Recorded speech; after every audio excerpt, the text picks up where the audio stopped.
ચાલો જય માતાજી, જય શ્રી કૃષ્ણ। આજે સાંજનું ભોજન અમારે બને છે ડુંગળી કપાણી છે હો। શું બનાવવાનું છે? જીરા રાઈસ, વ્હાઈટ રાઈસ। સાંજનું ભોજન છે દાળ ફ્રાય અને જીરા રાઈસ નકરા, બીજું કઈ છે નહીં પેલું। શું કેશો? નકરા જ હોય તઈ નકરા જ ખાવાના હોય। અને હળેખમ થઈ ગયું છે બહુ, અડખમ શરદી થઈ ગઈ ફૂલ। હા જાંબુ નાન તેન ખાઈને જો ચીમની વાલા ને અમારે જો હવે દાળ ફ્રાય વઘારવાની છે, પેલા દાળ કરવાની છે અને રાઈસ અહીંયા હુકવવા મૂક્યા છે। તો દાળ ફ્રાય જીરા રાઈસ શું કહેશો મેડમ? એકદમ મસ્તીના વઘારવાના હતા તમારે, ખો દઈ દીધો મને। એવું કામકાજ છે તમારે। વઘારવાના મારે હતા ને વર્ગી ગયા છે ઈવડાઈ જો એવડા ઈ નહીં, હું અમે તમે વઘારો તો મારે બનાવવાની એમ વાત છે ને, બનાવવાના હતા તમારે જ ને। તો ચાલો આજે અમે દાળ ફ્રાય ની રેસીપી આપી દઈએ છીએ, અમે યુટ્યુબ માં જોયું છે। તો ચાલો અમે દાળ ફ્રાય ની તમને રેસીપી હા જોઈએ રેસીપી અમે આપી દઈએ છીએ, કારણ કે અમે હજી આજ જ શીખાશી અને યુટ્યુબ માંથી શીખાશી। જો સૌથી પહેલા તેલ મૂકવાનું છે અને તેલમાં કઈ ઝૂનવાણી ભૈયા પડ્યા હોય તો કાઢી લેવાના છે અને એમાં નાખવાના છે લવિંગ, પછી નાખવાના છે તજ, બાદિયા, એલચી નો હોય, એલચી નો હોય નહીં તો નખાય છે તમાલપત્ર, મરચા, મરચું નાખું, સૂકું મરચું, ઈ બધું નાખ્યા પછી ભરાટ દઈને કરવાનું, લીમડો નાખવાનો। લીમડો તો બાયોને ઉભો જ હોય, લીમડા વિનાનો સ્વાદ નો આવે। પછી નાખવાનો છે એમાં લેમડો, મીઠો હોય તો હાલ છે અને કડવો હોય તો 2 પાંદડા નાખવા। પછી એમાં નાખ્યું છે જીરું, આખું જીરું નાખવાનું છે અને આખું જીરું જો આવી રીતે ધુવાડા નીકળે ને ત્યાં સુધી નાખવાનું છે। પછી એમાં નાખવાની છે ડુંગળી મતલબ કાંદા, સ્વાદ પ્રમાણે કાંદા નાખી દેવાના છે। પછી ચમચો લેવાનો છે લાકડાનો અને એને હલાવવાનું છે તડતડ થઈને ત્યાં સુધી।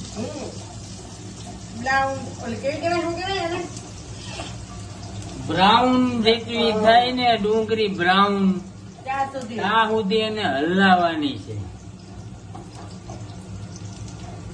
હવે ડુંગળી ધીમે ધીમે જો બ્રાઉન થતી જાય છે, પછી એમાં નાખવાના છે 5 કિલો ટોમેટા। સસ્તા હોય તો ગૃહિણીઓને વધારે નાખવાના છે અને મોંઘા હોય તો અડધું જ ટમેટું નાખવાનું છે, એટલે તમારા બધાના બજેટ નો વિખાય। અત્યારે અમે જાજા નાખ્યા છે, કારણ કે આજ 5 રૂપિયા કિલો ટમેટા છે, એટલે ગૃહિણીઓના બજેટ વિખાય નહીં।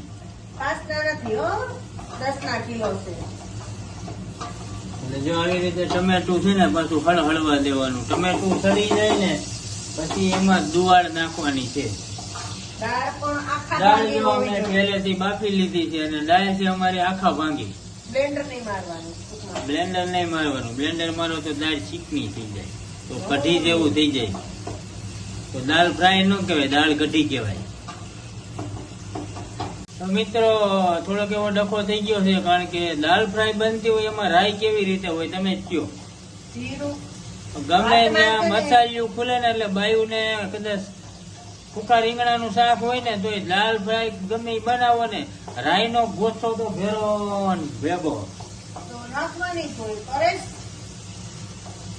જો એમાં દાળ ફ્રાય ના વઘારમાં એને રાઈ ગુઈડી કહેવાય અને નાખી નો કહેવાય, ગુઈડી કહેવાય। તો મિત્રો જો અમે વઘાર આવી ગયો એટલે એમાં નાખી છે દાળ, અને દાળમાં પાણી બહુ નથી નાખવાનું, મોપે પાણી નાખવાનું છે એવું યુટ્યુબ વાળા કહેતા હતા। યુટ્યુબ પર ભલે કહેતા, આપણે સ્વાદ પ્રમાણે બધું જોઈએ, બહુ પાણી ઓછું નાખવું એવું યુટ્યુબમાં એમ કહેતા હતા। પછી જો વઘાર લાગી ગયો છે અમારો અને દાળ બને છે 1 નંબર। 1 કચું પાણી નાખવાનું, પછી એને પાછું ફરીવાર હલાવવાનું છે। જા પીરો રગડો, અમે તીખું ખાતા નથી એટલે મરચી કઈ નાખી નથી। તમને તમ તારે સ્વાદ આવતો હોય તો તમ તારે ઠોકજો, સુરતી મરચી હો। અને અમારા ભાઈ જો ક્યાંય ગયો કેમ નો આવ્યો હોમવર્ક કરવાનું થાય ને એટલે એને 20 વાર તો તરેસ લાગે આ ભાઈને.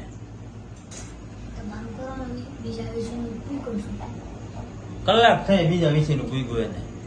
તો અમારી ડાયર જો મીની છે એક નંબર હો, કાંઈ ન ઘટે. હવે અમારે જીરા રાઈસ વઘારવાના છે. સ્વાદ પ્રમાણે 3-4 મુઠ્ઠી મીઠું નાખવાનું છે. ત્યાર પછીનો ગોળ નાખવાનો છે. ગોળ નાખ્યો છે 2 લોંદા યુટ્યુબ વાળા નાખ્યો તો આપણે નાખી છીએ, પછી આપણે જોઈ લેવું સુવાદમાં. પછી એમાં લીંબુ ખટાઈશ માટે નાખવાનું છે, શાસ્ત્ર પ્રમાણે નાખવાનું છે, દાંત આંબી જાય એટલું નાખવાનું નથી. પાછું પાણી ભરવાનું કીધું છે એટલે લગભગ પાછું આમાં પાણી ઠોકવાનું હોય છે. હાલો હવે લાગે છે જો પાછો પાણીનો ગ્લાસ દઈએ છે કેટલું નાખે, ડાયર કરી નાખે. આછી નથી કરવાની, ડાયર ફ્રાય છે એટલે સમજી લીધો મેડમ. દાળ ફ્રાય છે એટલે પાણી બહુ ઓછું નાખવાનું છે. મસાલો એકદમ મિક્સ નો થાય ને ત્યાં સુધી એને પકવવાની હોય અને હરખીથી પકવી નાખવાની છે. આમ જો રાતે પેટમાં ન દુખે ને. અને દાળ અમે 3 જાતની લીધી છે, ચણાની, મેઘની અને તુવેરની. 3 દાળ એક હરખી લીધી છે. યુટ્યુબ વાળા એમ કીધું હતું 3 દાળ એક હરખી લેવો, 1 કપ. એટલે 4 જણા વસાડે 1 કપ અમે લીધો. પછી આ ડાયર ને શાખવા માટે છે ને એક રકેબી લેવાની છે, કારણ કે યુટ્યુબ વાળાએ રકેબી લીધી હતી શાખવા, એટલે અમે શાખવા રકેબી જ લીધી છે. રકેબીમાં જેમ ઓલો સાનો હબેડી કરે છે ને એમ ડાયર શાખવાની હોય તો એવી રીતે ડાયર શાખવાની છે. અને જો અમારી ડાયર છે ને પાછી પાકવા માંડી છે અને એને માથેથી નાખવાના લીલા દાણા, કારણ કે એ 2 રૂપિયાનો પૂરો અટાણે છે. કાંઈ બેનું કોઈ સસ્તું નથી, લેવા જાવ તો ખબર પડે. એટલે એ નાખો તમે. તો મિત્રો અમારી ડાયર થઈ ગઈ છે કમ્પ્લીટ. પછી એક નેપકિન લેવાનું. નેપકિન નથી હાલો સોરી ભાઈ, નેપકિન મૂકી કીધું ને એટલે હાણસી લેવાની. હાણસી પકડી તો સાઈડમાં જવા દેવાની ડાયર, એક બાજુ ખૂણામાં ઢોરાય નહીં ને એવી રીતે. ને પછી આ તો ઘી શેમાં નાખવાનું. હવે લીધું છે અમે પ્યોર ઘરની ભેંસનું ઘી, અને ઘીમાં અમારે છે ને ભાતનો વઘાર કરવાનો છે. ચાવલનો વઘાર ઘીમાં થશે એટલે એને ધીરે રહેશે. કોરા ખાવા તારે હાલો કોરા કાઢી લેજો ભાઈ. 1 જણાને કોરા ખાવાના, 1 જણાને ભીના ખાવાના, એવું બધું અમારે હાલતું હોય. તો અમારે ચોકવાર જો કોરા ખાવાના છે. પેલા ઘી ગરમ કરવાનું છે, પછી એમાં શું નાખવાનું છે, તજ, લવિંગ, બાદિયા, એલચી પાછા નાખવાના થાય, જીરું નાખવાનું થાય, તો જીરા રાઈસ કહેવાય. તો આમાં જીરા રાઈસ જેવું કંઈક લાગે. જો તજ, લવિંગ, બાદિયા મીંડા વીણાવા એ બધું પેલા એમાં નાખી દેવાનું છે. પછી જીરું નાખવાનું છે. એમાં રાઈ નથી નાખવાની. આપણે 1 વાર ને 3 વાર કહી દઈએ રાઈ નથી નાખવાની, રાઈ નથી નાખવાની, કારણ કે રાઈ નો ભાવે. એટલે જો ઘીમાં વઘાર કર્યો છે, વઘાર થઈ ગયા પછી જો ભાત ને એમાં એડ કરી દેવાના છે. પછી એને હલાવી નાખવાને એટલે જીરા રાઈસ થઈ ગયો. બરાબર બરાબર. ગેસ ધીમો કરી નાખવાનો છે. આનથી પકડીને હલાવી નાખો હરખાથી, એટલે આ જીરા રાઈસ અમારા કમ્પ્લીટ થઈ ગયા છે.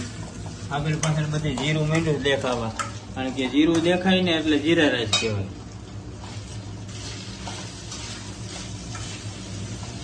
એક નંબર હો. સુવાદ ખાલી જોવાનો છે, કારણ કે યુટ્યુબ ના ભરોસા ન હોય ભાઈ. જોઈએ હવે ચાલો કેવું બને છે. ચાલો તો અમારા જો દાળ ફ્રાય જીરા રાઈસ તૈયાર થઈ ગયા છે, અને આજે નકરા દાળ ફ્રાય ને જીરા રાઈસ ખાવાના. તો ચાલો આવી જાવ બધા જમવા. છોટું આમ જો પપ્પા બોલાવે ડન ખાવાનું છે. હું ડન જીરા રાઈસ. ખાવા હોય ચાલો તો આવી જાવ બધા જમવા. જય માતાજી, જય શ્રી કૃષ્ણ.